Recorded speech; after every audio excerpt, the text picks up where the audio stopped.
Hello there, and welcome to the Marseille View. My name's Stefan, and tonight I'm joined by Ben and Luca. Hi, guys. Hi guys. Hello, guys. And we're also joined for a first appearance from Arnaud, all the way from San Francisco. Hi, Arnaud. Hi, guys. Hi. Arnaud, seeing as it's your first time on the show, do you want to just tell us a little bit about your relationship with OM and tell us a bit about what's happening all the way over in San Francisco right now? Yeah, thank you so much. Thank you so much for having me, and thank you so much for making this podcast. I think it's just great to have a English-speaking audience about OM. I think it's just fantastic. So thank you so much for this work. Brilliant, So thank you. myself, I was born in Provence. So I was not born in Marseille. I was born in a city in Vaucluse called Apt. But my hospital where I was born was on Route de Marseille. So I was on my way to Marseille since I'm born. And yes, so I was born in the end of the 80s. So I can tell you that at that time, if you are like in less than 1,000 miles from Marseille, you had to be for OM, and I knew how to say Allez l'OM before I knew to say Mam, I guess. And yeah, so I've been a Marseille fan since. I moved a lot. I left Provence when I was 7. I grew up in Africa, and then I lived in a lot of places in France, and then India, and then US. Oh, wow. But yes, I've always been crazy fan about OM all the time. And for the anecdote, yeah, as well. When I moved to New York, I was 21. I didn't know anyone. And there's a big OM fan club in New York. It's called OM New York. Right. And it was basically my first family in the US. There was great people. They were welcoming me, and every weekend we were seeing each other for the games. And I was also lucky because it was the last year when we were champions. So it was a very good year. And yeah, so when we won the trophy, we were parading in Manhattan with our bus and our Marseille flag, so Americans didn't get what we were doing, but it was a crazy experience, and that's why, yeah, when I moved about 4 years ago to San Francisco, and I knew that there was no fan club like this in California. I said yes, I also want to create this same friendly environment for all the Marseille fans. And I guess it will speak to all of you. But yes, when you are crazy about OM and you are on the other side of the world and you are still passionate listening to all the Le Phocéen talk or watching all the games, then if you're alone, it could be like, it can feel depressing. But as long as you find just 2 or 3 mates to be as crazy as you to watch all the Marseille games, then it makes your life much better. So that's why, yeah, about 2 years and a half ago, I created the fan club. Initially called OM Silicon Valley, and then yes, we got noticed by Jacques-Henri Roux. I think he was one of the first 5 followers on Twitter of our fan club, and then yes, we grew up well. We were very happy to have the good momentum of the Europa League. So and then yes, about a year ago, we became also an official OM Nation fan club. So it's great now. Yeah, we go watch most of the games in San Francisco, and that's all about it. Yeah. Brilliant, yeah, that sounds excellent. I really hope that all those OM fans in the States as well, that they hear about the podcast and stuff, because that'd be really great to be able to reach them in the future. Yeah, you should definitely have Ryan. He is Californian born and raised. His story about Marseille is also crazy. He discovered Marseille when he moved to Africa, and in Congo they were crazy about OM, and now I think he's the biggest Marseille fan in the US. He has OM stickers. He looked to have the plate Allez l'OM. I mean, on his car. He's even crazier than me, I think. Yeah, we'll definitely get him on. Hopefully soon. I've got one as well. We've got numero 13 on ours. But yeah, so today, sorry, what we're going to do, much like the previous episodes, we're going to first review Marseille's last game, which was yesterday against Angers. We'll also look forward to next week's game against Bordeaux, give our thoughts and predictions for that match. And as always, we'll sort of run through some of the news stories over the last week or so. So without further ado, we'll get started. So yesterday, Marseille were up against Angers at the Stade Velodrome. The result finished 2-2, despite that OM took the lead quite early on after a double from Mario Balotelli. It's quite a disappointing result, guys, don't you think?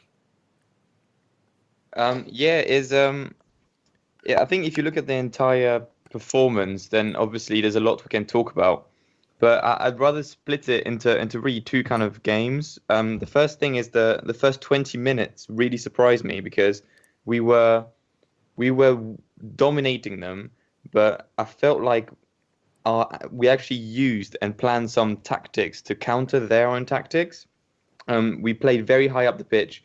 We pressed basically the entire 20 minutes. And after we scored both goals, which were incredible goals, and we'll talk about it further, we didn't put our foot off the gas. And it was really until that penalty incident that we dipped and our confidence completely dropped. But before that, it was quite really nice to see. It was like the OM from last year, where we were playing for 20 minutes and it didn't matter what the opponent was trying to do. We always found a way to get the ball back.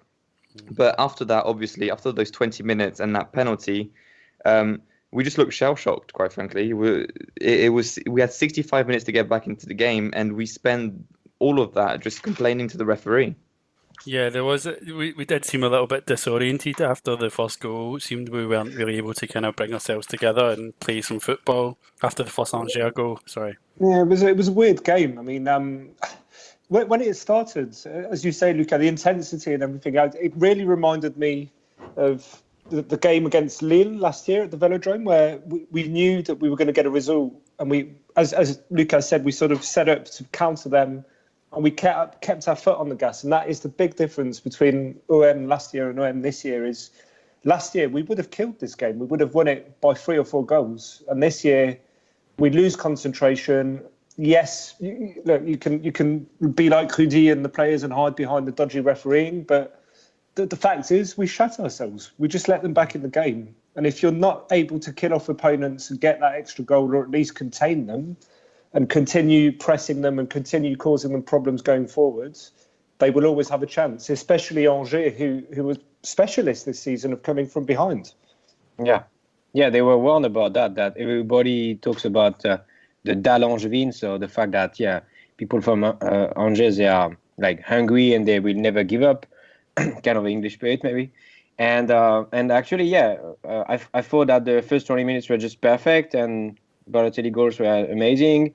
And then we stopped playing, and we were maybe too confident. And then there was this weird penalty that has been whistled, and then we never attacked again ever. So it was a real disappointment because after the first 2 goals I thought maybe we can catch up even for the goal average to come back on Lyon. I was really in the mood, I was excited, and wow, the slap in my face after that is even more hurtful. But it was I agree, to be honest. Last week podcast, me and Ed did say that Angers were that kind of team, where we were probably going to go up maybe 1-0 and then we're going to get equalized by our own faults at the end of the game.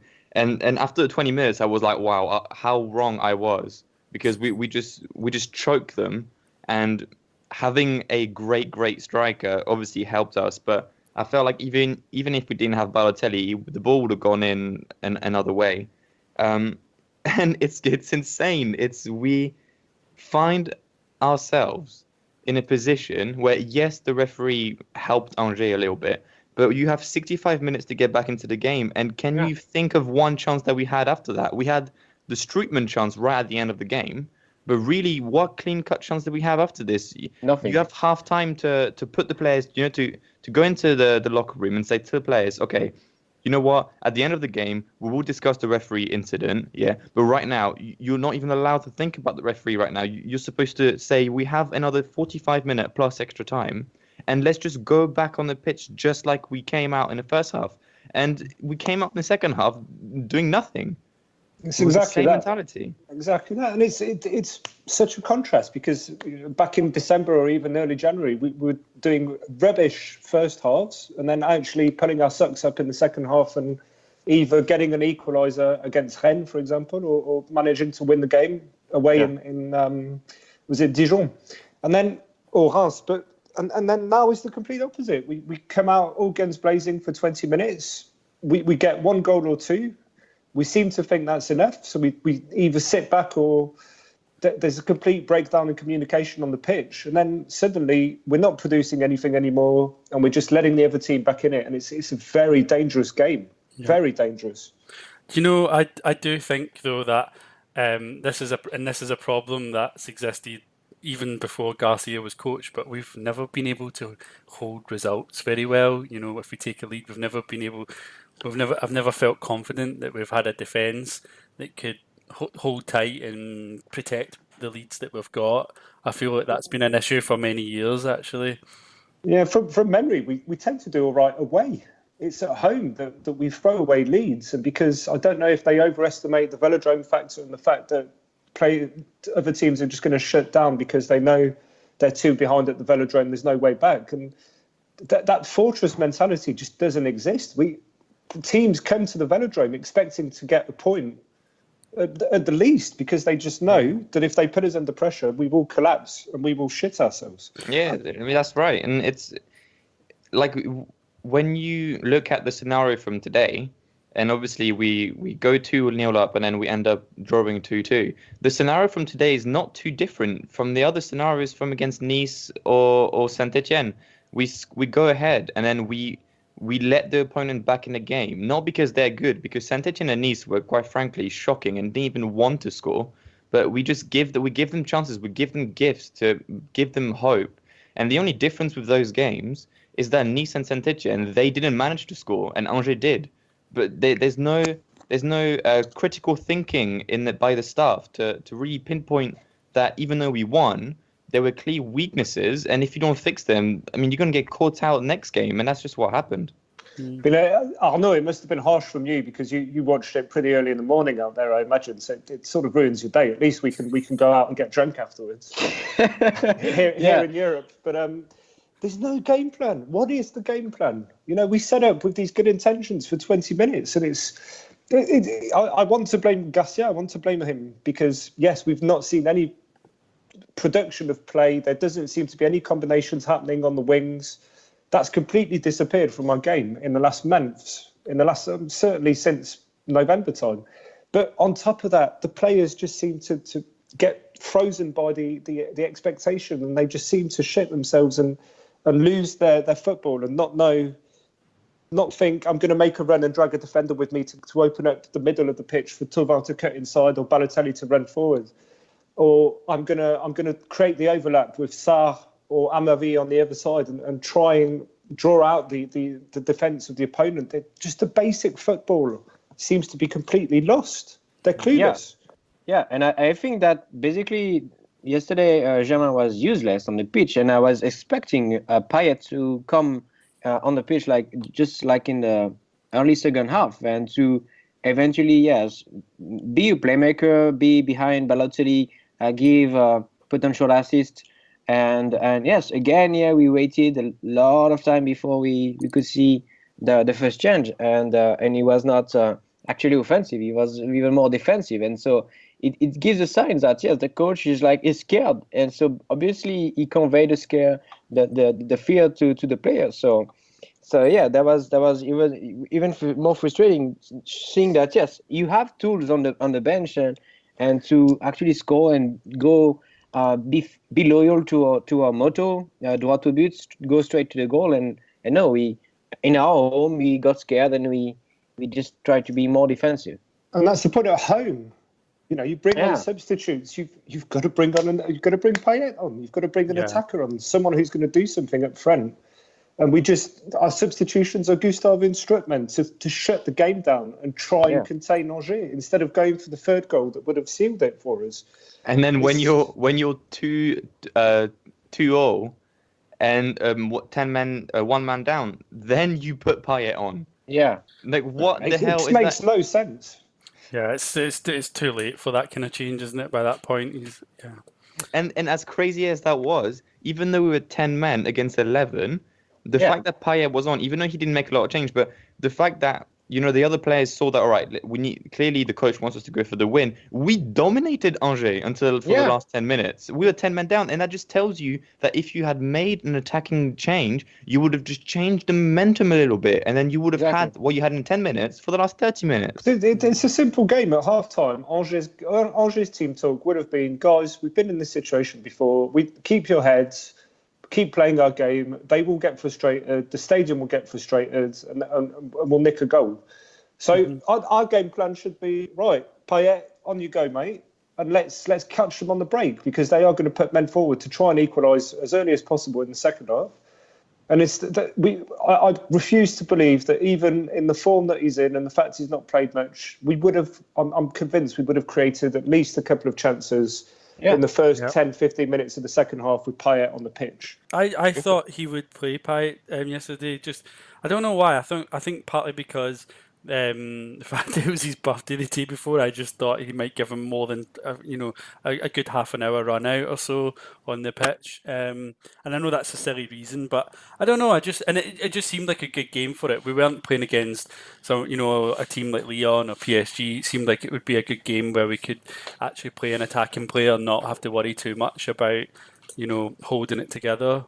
Yeah, and even so, let's say that you want to keep the same team sheet, even though you lost against PSG. But let's say that apparently the club just says, you know what, it's acceptable to lose to PSG now, right? So let's just say, right, let's keep the same team sheet and let's just try to carry on our momentum. At least try to play Payet for more than 10 minutes. At least try to rehabilitate him into the squad, and show him that, you know what, we want you at this club. Because he's got no other option now, him and Gustavo, they have no other option but looking to leave. You're not giving him game time, even when you have reason to give him game time. Yeah, so there's just one thing that I picked up on in the game, and I don't know if you've noticed this as well, but the stream that I was watching on, I was having lots of problems, so it just kept cutting in and out. But Ben, you mentioned about them relying on the crowd, thinking that maybe that would push them through.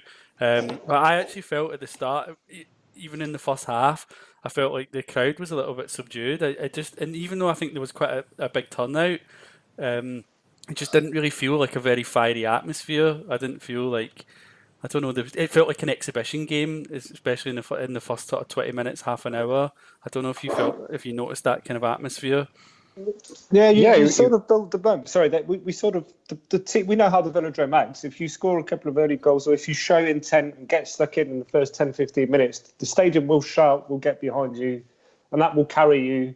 On the good day, that will carry us usually to a comfortable home win. And the fact is that we've seen it all before, and I think fans at the stadium are, they see the first two early goals and they think, Jesus, we can't believe our luck. We weren't expecting this. And then the team goes back to sleep and we fall back into our usual lull, which seems to be, let's just trudge along and, play casual football. And that's what frustrates the crowd. And I think the crowd just go, for fuck's sake, not again. This has happened against Nice. This has happened against Saint-Etienne. This has happened so many times this season when we're ahead. We just sit back and think that we've won the game. And no, a game of football is 90 minutes. Yeah, and I didn't really pick up on that. And whilst we're on the subject of the crowd, I read a tweet of someone who was at the stadium following the game after the crowd was booing the team at the final whistle.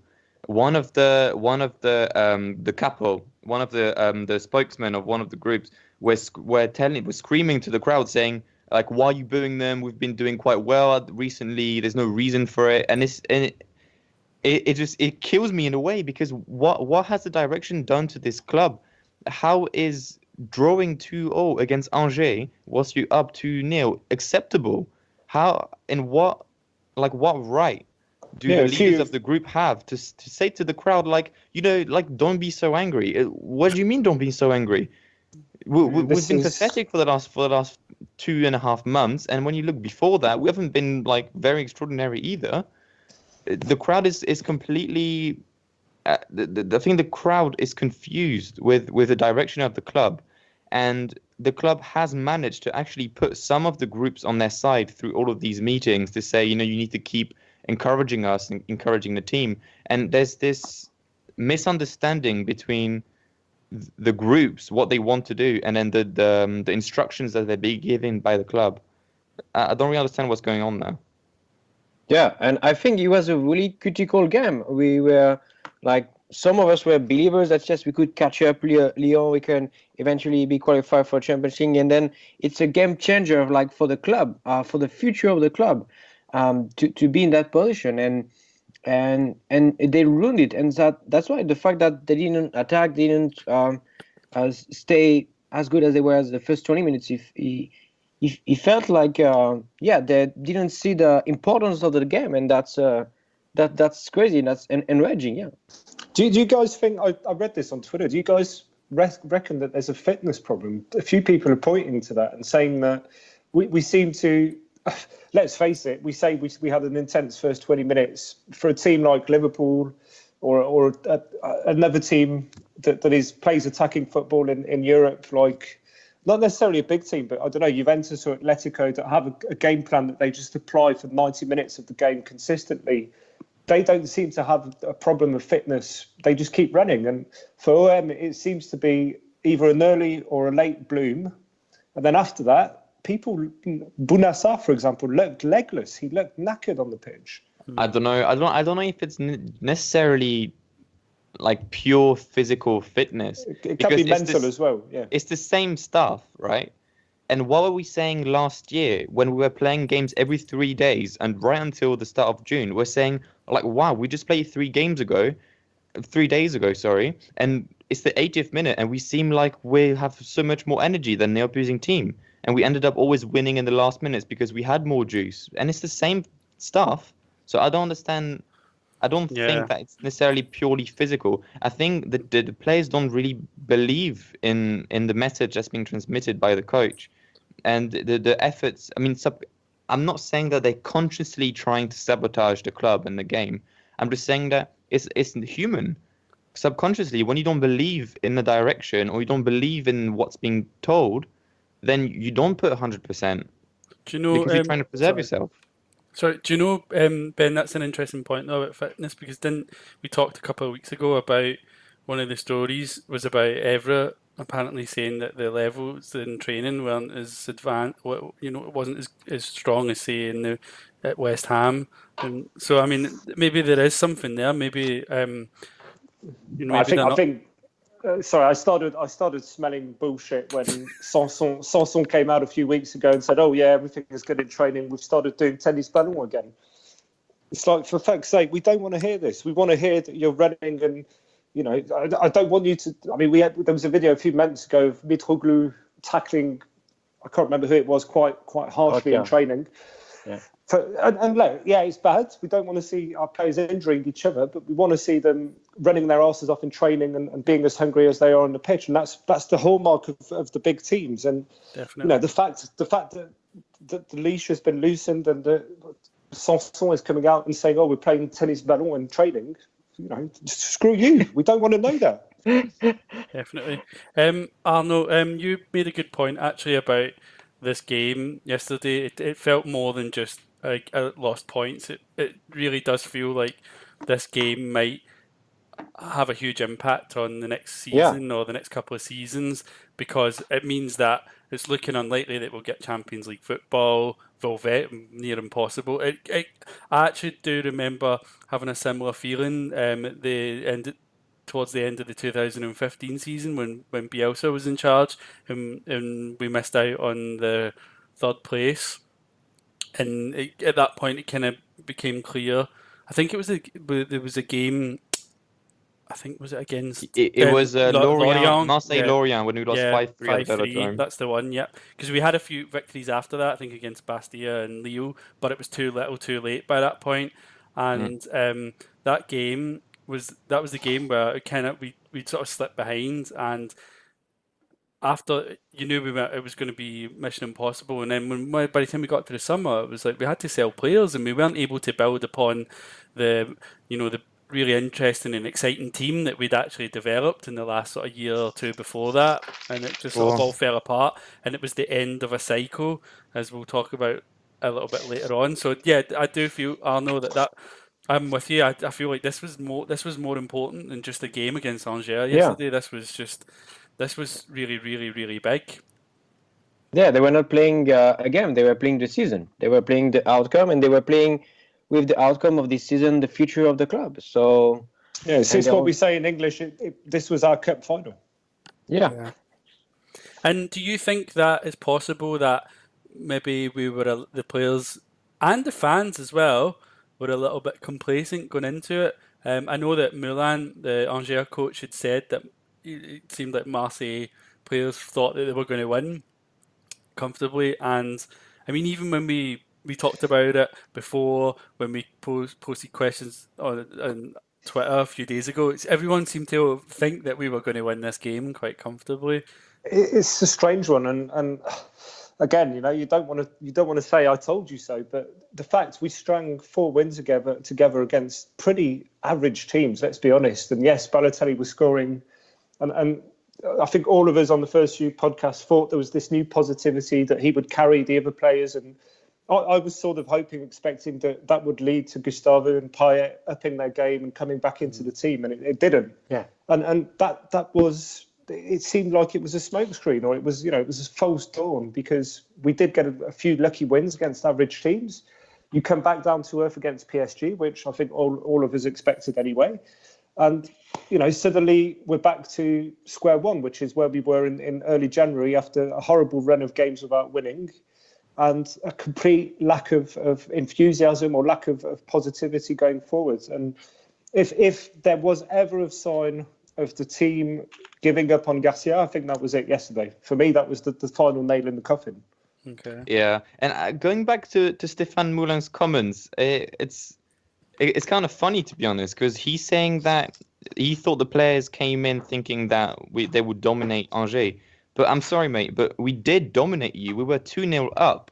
Yeah. And it's not like it's not like Angers were better than we thought. Angers were awful. They scored 2 penalties and had no chance after that. But it's sterile domination. We put ourselves in a position to win comfortably against his quite frankly, his shit team. And we find a way to gift goals. So it's not like we were thinking we're going to win comfortably. We were going to win comfortably. It's not because we're overestimating Angers. It's because our players just don't have their heads into the game. Does someone want to make a final comment? No, it's a quick one. And just on the refereeing, yes, I think the first penalty was a bit weird, but we've got to face it. It's going against us this season. It will continue to do so. So if that's the way the wind's blowing, you've just got to accept it. But you can't hide behind that fact. And we gave them, I mean, the second penalty was a joke. Fucking typical Rami, the same Rami we've seen all season that is not composed. He's supposed to be the cool, experienced head at the back, and he just dives into challenges when there was no need to. There was another defender with him, and you've got to take that gamble that he'll probably fluff his shot or whatever. But with experience like that, you can't panic and go diving in, because you know that with the way it's been going this season, the decision will likely get given against us, and we'll concede another penalty. I was just going to say, it's interesting that Rami was brought back in, because I think I read in that last week as well that there was talk about him wanting to clarify his position again in the team and about whether or not he will move on in the summer. Well, who would you have put him? Well, who would you have put in against? He had no choice again. I know. I just because he wasn't fit though, was it? He's out of match practice, so it just I don't know. Yeah, but again, that's speaking to Garcia's lack of man management. You're in a position where one of your defenders is suspended, which is bound to happen at some point in the season. They're central defenders, and your only option is Rolando, who hasn't played a game in 2 months, Rami, who hasn't played a game in, I don't know, I can't remember when his last game was. And in January. That's it. It was in January. Yeah. So again, so he has no choice. Yeah, the contrast with last season is we had a squad of 18 players, and we had a turnover because there were that many games. And players like NG had, he had honourable, decent stats last year. I think he got 7 or 8 goals and a few assists. Yeah. And we had a squad of 18 players who were interchangeable. If someone got injured, you knew that Rolando would come in and do a job. You just knew that there was that spirit and that togetherness that just completely isn't here. And add to that the fact that we've got 70 fucking million sat on the bench of investments, and the fact that he's not doing the turnover because as Luca, I think we all sort of predicted, 90% of us predicted after the last defeat that typical Garcia will just revert back and change the whole team again. And he didn't. And that has cost us, because you go into these games where you're in the final run-in for the season without your experienced players, and that is going to show. At some point that shows, and it did yesterday. Yeah. My final point about this game, I think, my quick final point is I'm actually so amazed at the lack of attacking chances we are getting now, even though we have Balotelli up front. When you see both of his goal, his positioning and the spontaneity of his shooting is scary, quite frankly. The first goal, he's literally on the brink of the offside line and somehow is not offside. And the second goal, he takes one touch and then he shoots straight away. Like, that forces defenders to follow him at all times. And for some reason, Thauvin, Ocampos, or Jamin find themselves in positions where they're not available to make a play or make a set piece. It's Balotelli is pulling 2, sometimes 3 defenders with him, and you have Thauvin and Ocampos who are just static, waiting for the ball when you should be making runs. It's simple football. Last season, we were reliant on individual exploits from Payet, Thauvin. You know, they would come up with a goal or a free kick or something. And this season, but we're over reliant on just Balotelli, who's come in fresh without all of the baggage from the first half of the season, which was probably depressed everybody. And now we're over reliant on him to like, his second goal is a shot that comes out of nowhere. And fair play to him, is solid, and that is the hallmark of a top class striker. But the rest of the team are not playing at the level that is acceptable, let alone their own level, which should be standard. It's interesting that, because before the first half of the season, everyone was complaining that the one piece of the puzzle that was missing was that we didn't have a proper striker for the rest of this team to play towards. Now we've got a good striker, and the rest of the team is playing terrible. Yeah, they're not taking advantage of the space that's being created. One of the arguments, like you said, was Thauvin can't score as much or can't make an impact because he has to ask for the ball at his feet because Mitroglou's not making any runs. Well, now you have the runs and you have the space, but he's still just waiting for the ball in his feet. Like, is that not being highlighted in the video room, saying, look at how much space there is, go centrally, go try to, I don't know, to get away from your defender because there is space behind him. And he's playing just as if Mitroglou is just staying up front without doing anything, when that's just not the case anymore. Right. I think just one last question I just want to run by Arno and Luca. Did you think that the first penalty was a penalty? Yeah, I don't think so, because even if you play very low level football, you know that on the movement, you have to come to another's body, and Amavi, he did touch the ball, and yes, after that, with the speed of the attacking players from Angers, he was falling down, but I don't think it was a fault, and I tried to be objective, but I don't think there was a penalty kick. It's never a penalty in a million years, and I'm all for the VAR, but that's really one of its limitations when you're getting incompetent and sometimes dishonest referees to interpret isolated pictures in slow-mo and everything, because when you look at the actual chance, it's a free kick, right? So there's contact all over the pitch, right? Yeah. And Touré gets the better of Amavi, gets the shot in. Amavi he doesn't go for a tackle, he goes for a block, and he actually gets the block. Yeah. Touré kicks the ball, and Amavi blocks the ball with his foot. It's not like he's pushing Touré in, and then they're all falling on top of each other. So if you look at isolated pictures, yes, Amavi, after blocking the shot, ends up taking Touré out, but Touré is falling on top of him just as much as Amavi is falling under Touré.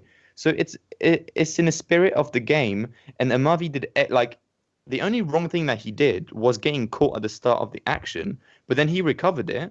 He blocked the ball cleanly, and for some reason, referees are finding a way to whistle penalty when the Angers defender, who is at this point the one shooting the ball, has no idea what is going on. He's looking at the referee saying, "What? Exactly. Yeah. Is that a penalty?" And it's just and then what amazes me even better is, I don't know if you guys watch the French commentaries, but the Franck Sauzet, who used to be a Marseille player during the 90s, they were all saying, yeah, it's a blatant penalty. I have no arguments against that. And it's just like, am I living in a parallel world where you can't make any contact with anyone? And the one who didn't believe there was a penalty was the Angers player. He was like, what? It was penalty? Wow, okay. Surprising. He was crazy. Right. Well, I think we'll move on from that. I mean, it is worth pointing out, though, like just the first Marseille goal, there was you could argue that Balotelli had clipped, I think it was Thomas, before the ball had actually been swung in and he'd scored the goal. So, it was foul. It was a foul as well. There's an argument to be made there, though, that maybe that goal should have been chopped off. But anyway, I think we'll move on to next week's game against Bordeaux. I just want just quickly your thoughts and predictions for that game ahead. Well, with the season we've been having, and with a positive result yesterday, you'd look forward to that game and say, right, this is the year. This is when we're going to win away to Bordeaux. They're even worse than we are, which is hard to imagine right now. You sort of thought, great, it's a Friday night game. You'd spend all week getting hyped up for it and going, right, I'm going to watch it down the bar or down the stadium, and we're going to go for it. And just now, you're just like, there's nothing to play for anymore. I'm expecting a very dull game. I'm just expecting there to be, I don't know if anybody watched the Strasbourg Guingamp League Cup final yesterday, and I think there were 3 shots on target in 120 minutes. I'm expecting that on Friday, and I just think that we're going to go into full conservation mode, and we're just going to set out to not lose away instead of going for it. Yeah, I don't know if you've seen Bordeaux's form, but I've looked at basically the number of games they've had since we last played them. I think it was February when we started to be good. In those 9 games since we last played them, they've won once, drawn 4 times, and lost 4 games. If you had looked at any other games in the league, we would look at this and being, we're going to destroy them. Even it doesn't matter your form, we're going to destroy them. But in the back of the head, we're not going to win. It's been 43 years. We're not going to win. Like, it's not going to happen. And like Ben said, it's just going to be, I predict, is going to be a draw. A 1-1 draw, very, very terrible game without a lot of chances. And to be fair, there's no pressure on the players anymore. So they're just waiting for the end of the season. Yeah, and in that run of form, Bordeaux have scored 6 goals, guys, in the last 9 games. I mean, but because they're playing us, and it'll probably be whoever, regardless of who it is at the back, they'll probably be thinking, "Hey, this is when we tidy up our stats a bit and get 1 or 2 goals." Yeah. Arnaud, what's your thoughts? Sorry, in that game. Yeah, so for me, the season is over. I mean, there was no run for the Champions League qualification. So the only trophy we can win this season is to stop this bad series of 40-something of not winning at Bordeaux. So I think, they should be motivated by that at least and try to win that game. The thing is that, yes, if they were not motivated to keep the advantage of two goals at home against Angers for Champions League qualifications, do you think they will actually be motivated to stop this record against Bordeaux? I mean, but there's nothing to play for. Yeah, you're right. There's nothing left to play for. So what we're going to get, I reckon, is a run of dead wood, dead rubber games where the stadium's going to empty again unless they run ridiculous promotions. With I think they did that on Saturday to fill the stadium. I think it was one ticket offered for 1 bought. Yeah, they will again. They will again. It's all about communication now, yes. Yeah, they don't have a choice, and it's we're playing away from home on a Friday night, and it's just going to ruin everybody's weekend, because even if we do win, we're probably all going to witness Lyon and Bordeaux nicking, Lyon and Lille like today nicking another win, and that's just going to be more points, more catch up, and it's just unplayable now. No, but that's why for me there's no hope about the qualification. So at least try to have that to win away at Bordeaux to stop this record, number 1, and number 2. Now it's all about preparing next season. So preparing next season is getting 4th place. And Jesus Christ, we're not even guaranteed 4th place. Absolutely. Nice are on a decent streak. Saint-Etienne are racking up points again. We're gonna face a battle to keep 4th place. Absolutely. Interesting though. It's you saying we need to prepare for next season, but the man who's in charge is not going to be here next season. I know, So but I mean, it'll I be hope. interesting to see the team sheets that we have for the rest. Let's hope so, Luca. Yeah, let's There's hope so, yeah. guarantee. No, you know what? I've put in my calendar in 55 days, him and Eero are not at the club anymore. Now that we're on that subject, I think let's look at the news section, because that was the thing that I wanted to look at. Was well, in the last week or so, he was talking a lot about how it might be the end of a cycle for a lot of the players in the squad, that they might have to let go a number of players and bring in a number of new faces. And perhaps this was maybe some sort of acceptance that this season we weren't going to finish where we needed to finish. So yeah, I want you to think about that and about who you think is going to come or go over the summer. I'll have a quick rant and then I'll let you guys debate. Right, here we go. So first of all, Errol, you're talking about the clear out. Clear yourself out, mate. Just fucking stop embarrassing us with stupid press declarations and all this hype and all this crap around nothing. The fact is, you're talking about the end of a cycle. You hired a manager when you arrived at the club. There was no expectation from that first season. I personally had little expectation of last season, apart from finishing a top 5, which we did. We've not built on from there. You gave the manager a new contract. So that means in your mind, you have a plan with that manager for a cycle over the next 2 or 3 years at the very least. And that's, you look at Liverpool, Klopp came in, they went to Europa League final that season, a bit like us. But from there, they've pushed on. Yes, they've spent a bit of money, but they've also spent smartly and bought players like Andy Robertson on the cheap and stuff. They had a plan, which was Klopp is going to play attractive football and we're going to live or die by it. And it will yield results because he's won things in the past. Nothing like that with Garcia. What is the plan? What is our plan? What are we going to end up doing this summer? We're going to sell hopefully only 1 or 2 players for decent money, and that's Thauvin or whatever. I'm expecting us to need to sell for about 50 million euros worth. What are we going to do with that money? And that worries me. We're going to waste that money. Garcia, if he stays in place with Errol, will say, right, I need so-and-so, go all out and sign them. And it will probably be like losers like Gervinho. God knows what we're going to end up with. Quite frankly, if you're a player in Ligue 1 and you're looking at where you're going to go this summer, if you're a player that is, I don't know, we're talking about goalkeepers, so Reims or even those teams that are just behind us, and OM come calling, and you're going to look at the state of it and go, Jesus Christ, do I really want to walk into that and fuck myself for the next 3 years and sign a 3 or 4 year contract? Because there's no plan. You've got no guarantee that the manager's going to be there. If he stays on, how much worse is it going to get next season? Because there's no way it's going to get better with a complete lack of game plan.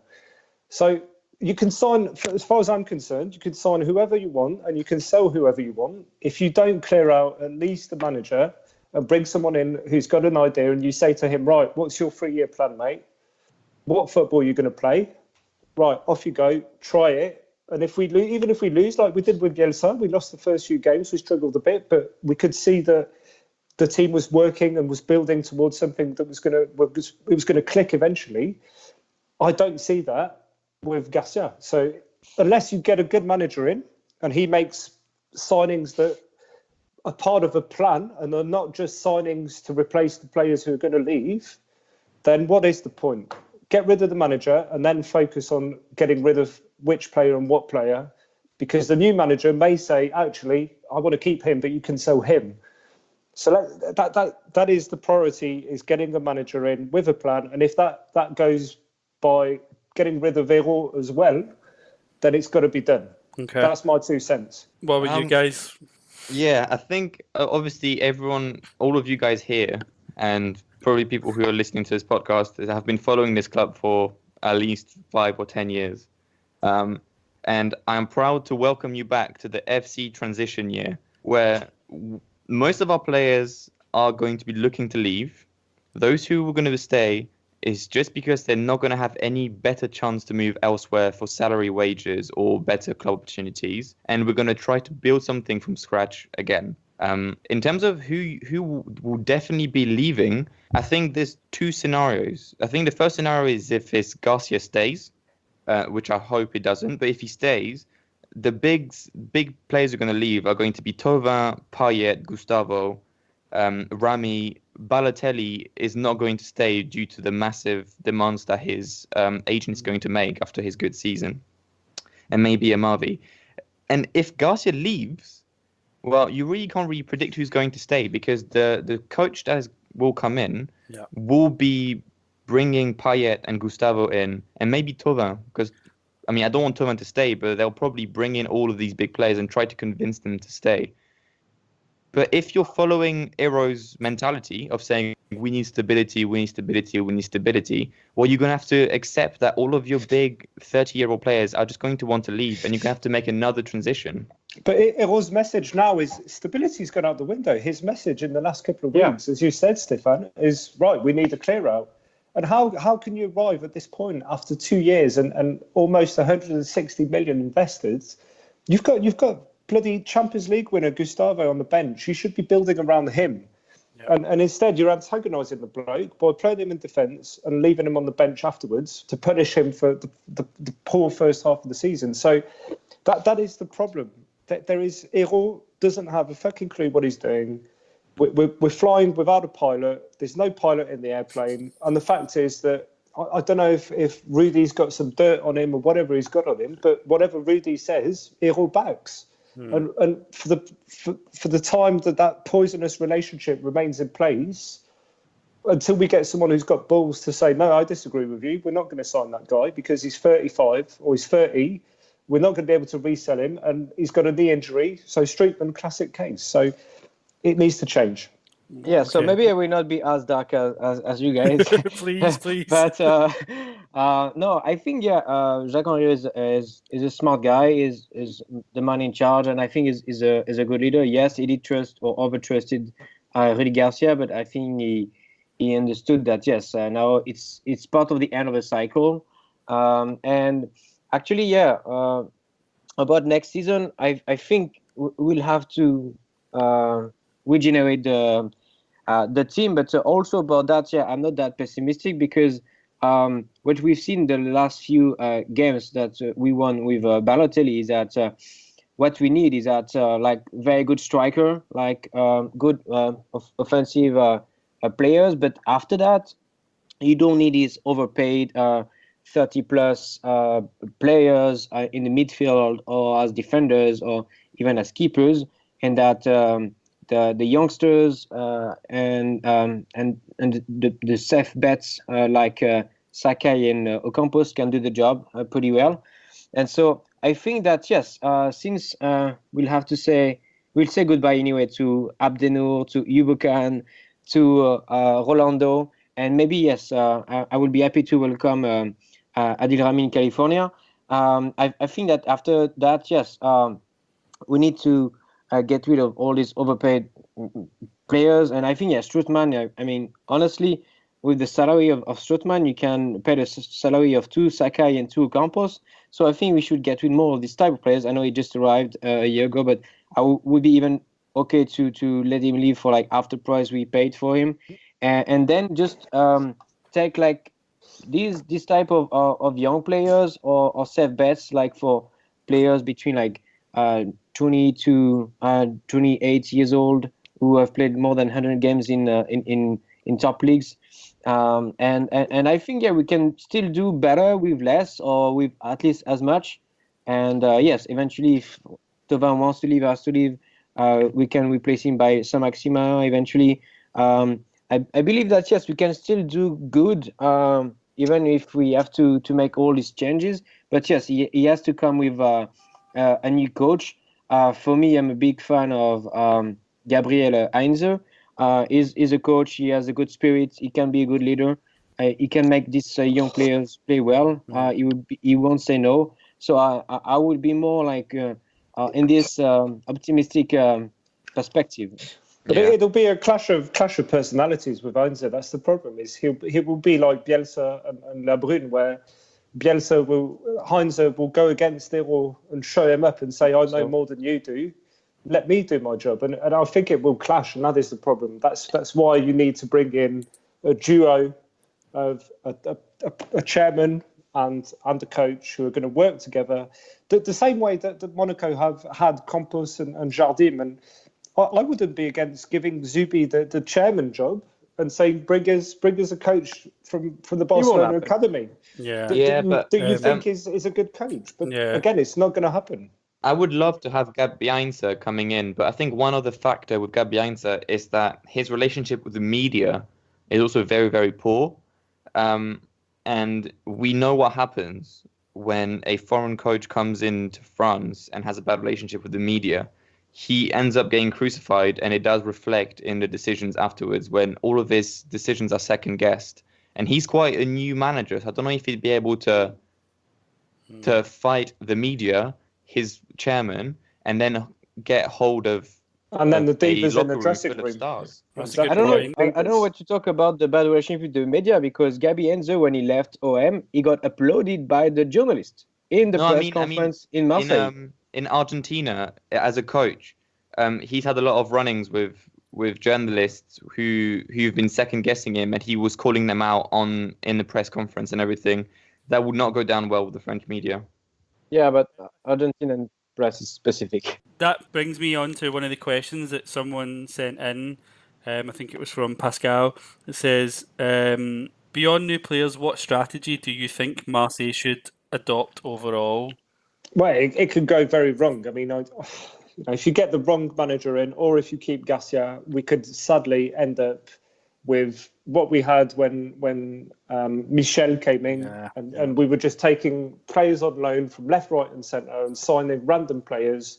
You know, we took a couple of gambles that paid off, and Kudu, Sarah's ended up paying off because he's a decent squad player. But the rest of them were junk. And if we sell Thauvin and replace it by 3 average players, then we're burdened with those players for whoever the person in after comes in, and then they end up playing for the reserves. So the strategy has to be reviewed completely. It will be anyway, because McCourt has already said we're not going to sign any more 30 million players, or we're not going to spend as much as we did. We're going to spend it smart. So he's laid the foundation he's basically warned Hérault and Garcia that it's not going to carry on as it has been for the last 2 summers with massive investments. So how do we go from there is the big question mark. And it's got to be a mix of, let's face it, regardless of who leaves, we already need a new goalkeeper and a new left back at the minimum, and probably a new striker, because Balotelli I think it's likely he will either ask for too much money, or we'll screw ourselves over by spending June and July trying to negotiate with him and then re-signing him very expensive, because no other club will have come in for him, and he won't have a choice but he'll stay for a lot of money. And that eats into your budget already. And then with the time that Hérault will have wasted faffing about doing that, the other positions will be completely neglected. And if we do not sign a goalkeeper and a left back, and we keep the same duo of Hérault and Garcia, they're dead men walking. That's the way it's going to be. Okay. Yeah, I think in terms of the direction that we should adopt, I think going to Arnaud's point of saying, really, to be able to go on the podium in a French league, and we've seen how weak the French league can be some years, you only really need a good striker, a good playmaker, and a good goalkeeper. So I think what we should do is break the bank on those 3 positions, and then you can just use younger players. But I think realistically, the fact that we're in a transition year and then we're having obviously a really unhealthy environment, you're going to have to overpay your players. And the young players are going to ask themselves, well, we've seen Radonic, we've seen Chaitatsar, we've seen all of the young players. What guarantees can you give me that I'm going to progress? You've seen Sanson, his career has come to a complete standstill. And he was the top assist player in French league when he came to us. And we've completely put his career to no. So yeah, you're not going to attract young players. You think if he'd gone to Lyon, he'd probably been in the French national team by now, I bet. And with probably. Us, it's kind of stagnated. Arnaud, what about you? What kind of strategy do you think that the Marseille management should be adopting? Yeah, so I think the initial strategy was like to reassure like Marseille fans with like confirmed players in over 30s with like big salaries, and now we see that yes, the end of this cycle means the end of this type of players. So again, yes, I think we need to put our money for like our strikers, our decisive offensive players. But after that, the young and safe bets of League One can do the job. So I think that will be the strategy, is that to revamp all of this process and go more for hunting like youngsters and to complete the team. Yes, to better have, because today the team is very unbalanced. You have like hundreds of $1 million on the bench, but you don't have a challenger for Amavi. So that's just totally unbalanced. So I think we can have a better balanced team with more younger players, maybe less heavily paid, and I think we can do okay with that. Yes, but I think even if Balotelli is asking for a lot of money, I would give it to him. Because I think he is a type of players that can change the game and then change the season. But that would be the strategy for me. But we've already missed out on Mukudi. I mean, Mukudi has gone Saint-Etienne. So again, we're not. Who is watching? Who is doing anything about this? Absolutely agree with you. You know, they've talked about that in the past, about looking for good deals, looking for young players that they can develop.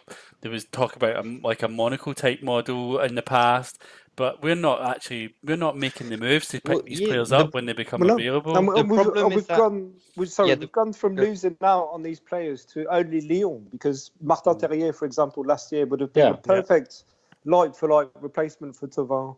If Thauvin was to leave this season, you would have blooded Terrier, given him 25 games, and you'd be like, right, he'll come into his own next season with the right coach. But the fact is, we're missing out, and now we're not just losing these players to Lyon, we're losing them to Saint-Etienne, to all of these clubs that are behind us, Nice with Saint-Maximin, who are a step ahead of us. They're a step ahead of us already on that pitch, on that playing field. The problem is that this isn't Football Manager. You know, when you can just go to a youngster and then sign them on and say, you know, you will play a few games.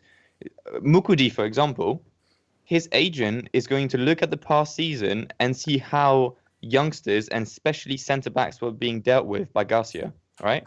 And you have the example of Camara, who was taken out of the squad for months on end during the start of the season for no reason, and Tarek Tatsar, who was just being basically sent to the slaughterhouse games in and games out when he wasn't match fit. So why would he risk his player not progressing and moving to a bigger club when he can send him to Nice or Saint-Etienne and then he can go to the Premier League and he's assured to be a starter?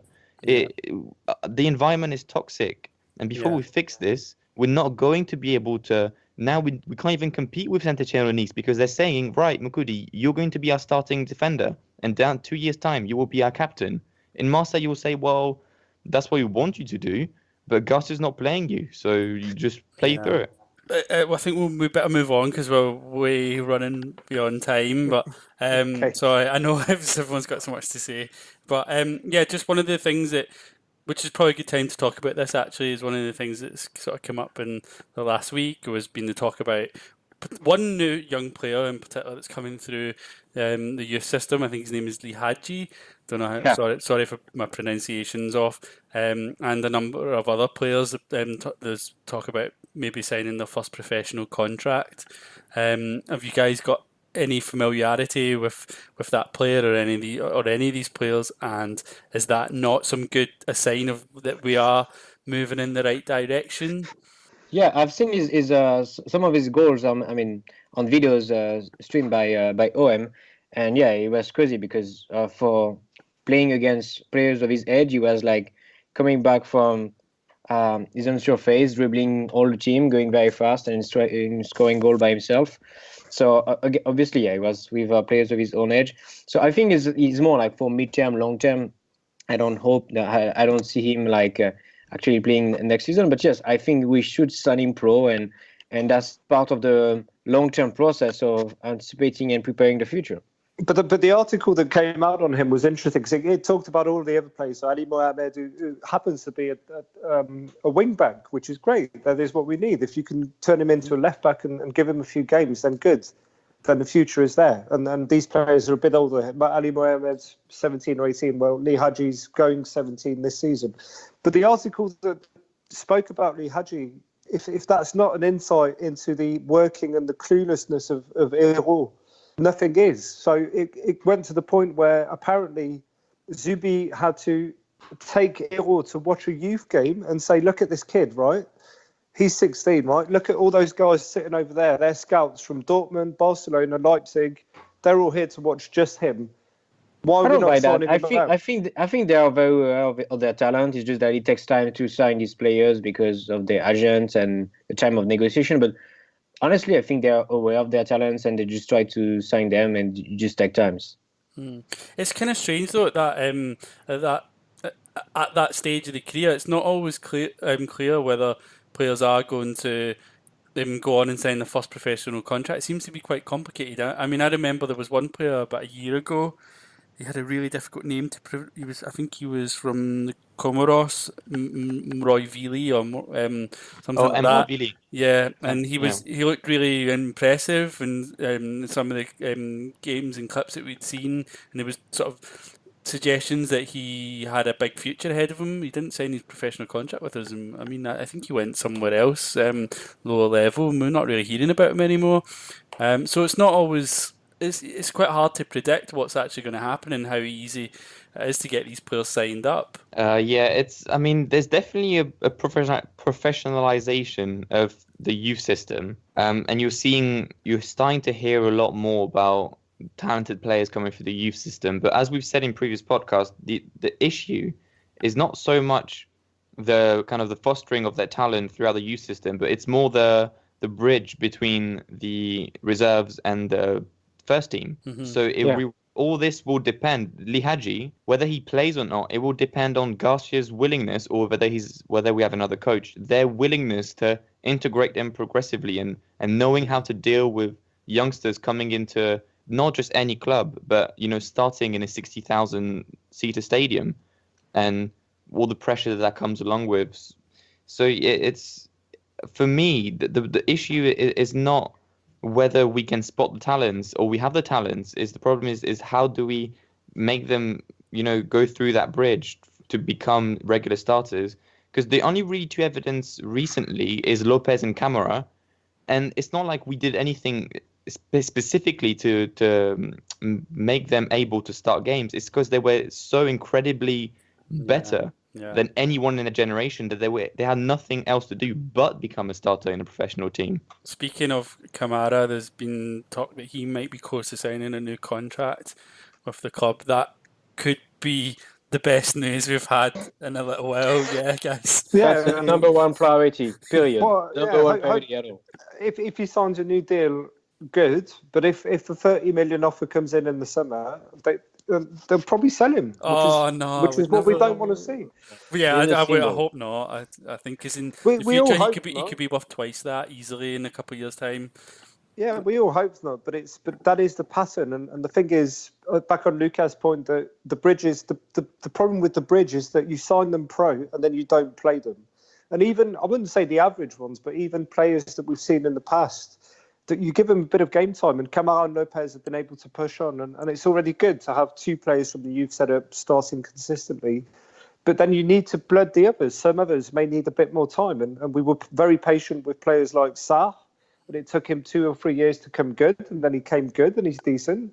But some of them may need more time than Camara and Lopez because they're not as talented, but they will progress in reading the game and positioning and all of that thing. So that is where the problem is. And if that is the type of project that we're gonna go after, and if we're gonna sign these kids and bring them on and start blooding them in the first team, we need a manager who's going to have the balls to play them and keep playing them, even if they screw up. Just keep playing them so that they learn from it, and nobody in the stadium will see anything wrong with that because they'll all recognise that we're giving the kids a chance. Definitely. Yeah, but I think that's the plan. Eros spoke about it very often. He said, yes, we need more Camara and Lopez, and we are working on it. The OMG Next Generation is all about that. And even he said at the beginning that, yes, initially they needed confident players to be efficient from the beginning, but yes, they are preparing the future. And I think that will be part of the job of the next coach to be able to play with this strategy, unlike Garcia. Okay. I think with that we'll move on to probably the final topic maybe tonight, which was in the last week there was stories there was news of meetings being held UEFA with some major clubs about the potential reformation of European competition into a UEFA Super League. I did see Marseille's name mentioned in that in some articles. Do you think that is the future? I know this is a massive topic, but do you think that is a step in the right direction? And then particularly for a club like Marseille, would it benefit us or not? It is, but it depends how they structure it. If they structure it and decide the teams that are going to be in it based off the UEFA coefficient, we're in a decent position, but we're still behind Lyon, PSG and Monaco. Mm-hmm. And if they go into it with a team like Monaco, it's a farce, because who the hell wants to watch a game of a so-called Super League in a stadium that's got barely 18,000 people in it? So if Marseille are lucky enough to be integrated in this starting version of it, whenever it happens, great, because the financial revenue from that, if it's managed properly, should enable us to build solid foundations and try and catch up with other teams, not only in our own league, but across Europe. If we're not in the top tier from the very beginning of it, we will struggle to break into that close circle.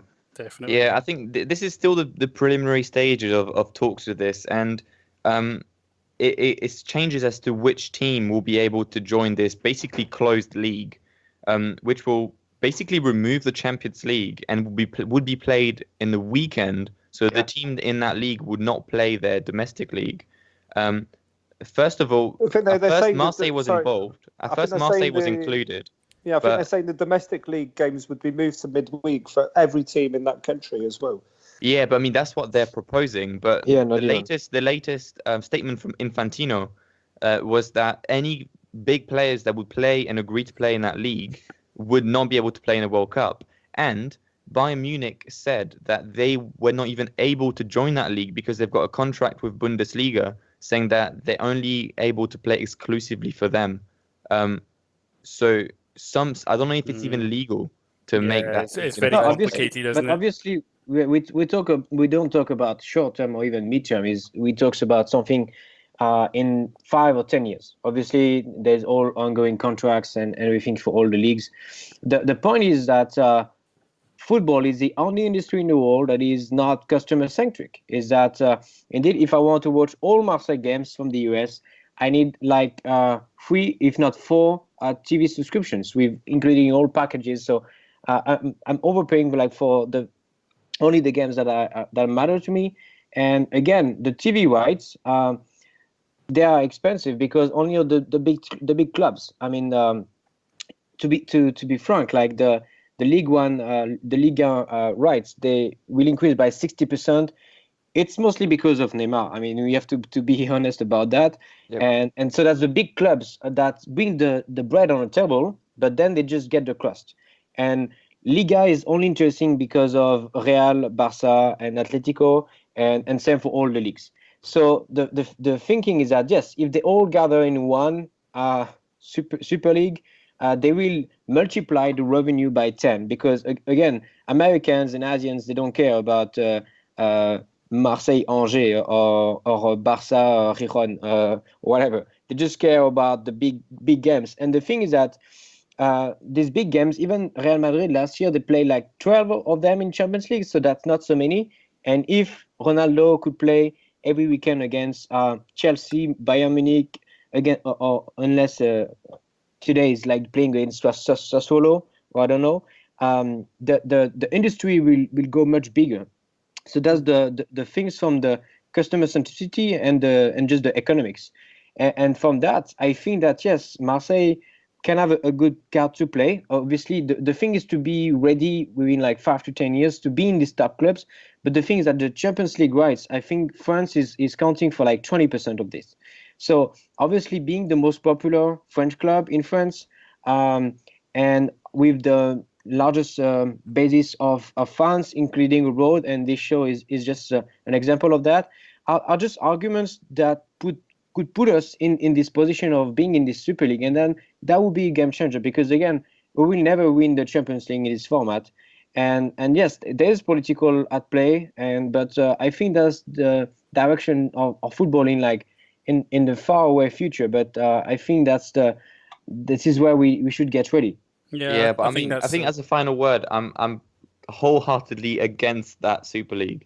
It's just the death of football. Basically, originally the Champions League was made just for the champions of each league, and it was a knockout stage. But because the big teams sometimes got knocked out by the smaller teams and therefore missed out on revenue, then okay, let's make the Champions League with a group stage and then 2 legs for each knockout stage. And because there's some of these big teams are still so fucking shit, like PSG.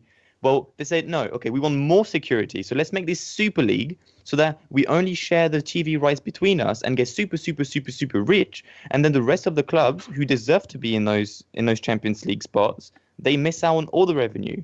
And then they all their fans get no enjoyable games. There's no reward system. It's like the NBA when, okay, if we're in a Super League, let's say Marseille is a Super League, we would lose 20 of the 25 games. I'm with you actually a little bit there. Look, I understand what you're saying, Arno, and I think in terms of the market, the share of the market that we could get through that is probably something that we need to be involved in, and it is the way that football is going. But I'm a little bit old-fashioned. I think I remember the European Cup or the early Champions League particularly when it was about 16 teams, 4 groups of 4, and it had one team, I think, from each country. And I personally, I thought it was much more exciting back then, and it was much more open. You had teams like Ajax, who could have a team full of all these young players that they produced in the last year, young talents, and they go on and win it. And you just wouldn't see that now. And even this season, so Ajax against Real Madrid. And well, in true. I mean, that's maybe not a good example, but I know Ajax having a good season. But yeah, I just think I really like the fact that there wasn't this huge gap, say, between Barcelona and Steaua Bucharest. You know, it was, and everyone. I mean, the quality across European football was a little bit more shared than what it is now. Now it's really like there's certain leagues and certain teams that are just way miles and miles ahead of anyone else, and it's really hard for clubs like Marseille who've kind of fallen behind to try and catch up, and reach that kind of level. Yeah, and to Arno's point, I mean, it's probably interesting because you're US based, and I read into it, and some of the people that aren't football people who are trying to set this up are ex-NFL people, and basically what they're proposing is the Super Bowl of football. Yeah. And what it would lead to is the franchisation of football, similarly to American sports, where you have this sort of these 20 giant franchises that consume all the others. And I agree, I'm against it, but in principle, I do think reform is needed at the Champions League level. Yeah. But that isn't the solution for me, but it is a solution that is being considered amongst many others.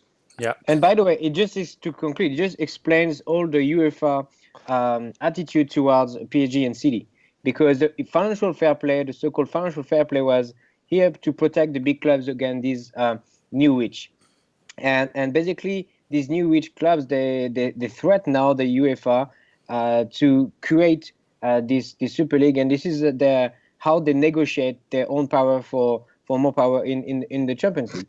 So that's also to be understood in the big game. Yeah.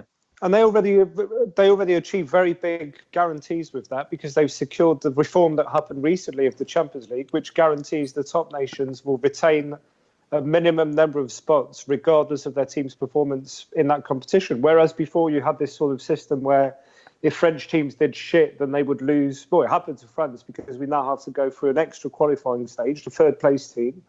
And that's gone out the window with the recent reform. And what they're seeking is more reform to cover their arses.